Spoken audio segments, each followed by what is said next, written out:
woman finally got to the table to vote, a white man with cold, hard eyes and disgust in his face asked her to write down her name. Next, he asked her to guess the number of marbles in the jar sitting next to him. She complied, and she told him a number.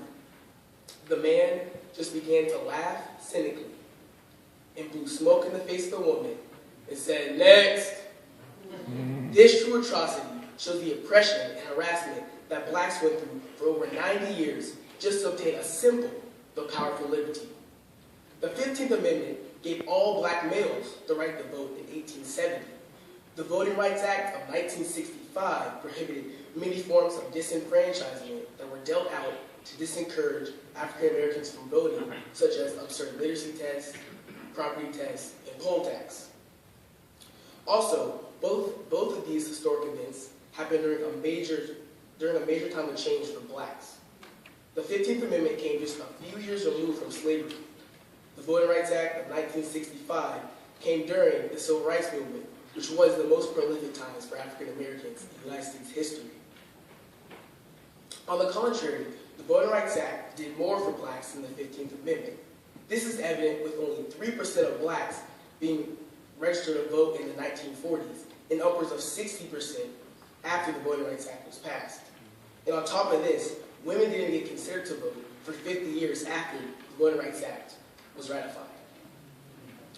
Jimmy Lee Jackson was shot and later died on February 18, 1965, after he was trying to protect his mother from getting beat and protests for voting rights became violent. He was only 26. This tragic killing sparked what would become the most prolific march for voting rights and would lead the way for the Voting Rights Act of 1965, Selma. Led by Hosea Williams, an avid member of the SCLC, ordained minister and founder of one of the largest nonprofit organizations in Atlanta, Hosea Feed the Hungry. Leading with Hosea Williams was current serving Congressman John Lewis, who was involved in the Civil Rights Act since the age of 17.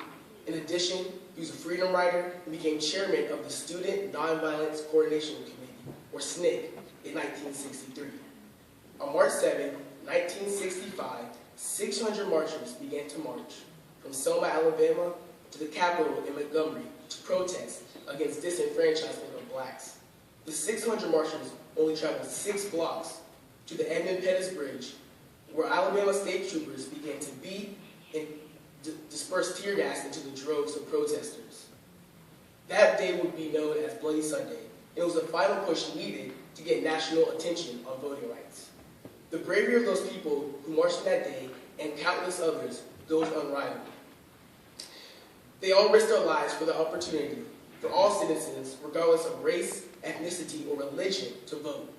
Their valiant effort would be honored on August 6th of the year 1965 with the enactment of the Voting Rights Act of 1965. Today, although it would be great to say that voting suppression is gone, that would be a lie.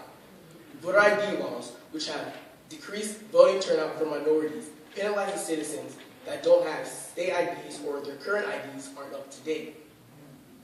Also, a controversial computer program called Crosscheck wrongfully has singled out millions of minorities with common last names such as Jackson, Garcia, Patel, and Kim. A professor at Loyola University found just 31 credible cases between 2000 and 2014 nationwide. This is a growing problem as the minority population continues to grow larger than the Caucasian population. In closing, African Americans have come far from the 15th Amendment, where only black males could vote, where they were disenfranchised and threatened by many pro-white groups up until the 1950s, when the Civil Rights Act began to sweep the nation. The Civil Rights Movement produced some of the greatest leaders and activists in American history, but that wasn't without many sacrifices. The Voting Rights Act of 1965 was the peak of the Civil Rights Movement, and it gave something to African Americans that was long overdue. This was obtained through countless sacrifices that were made, and the least we can do to honor these people is to go out and vote, because we do not want to go back to counting marbles.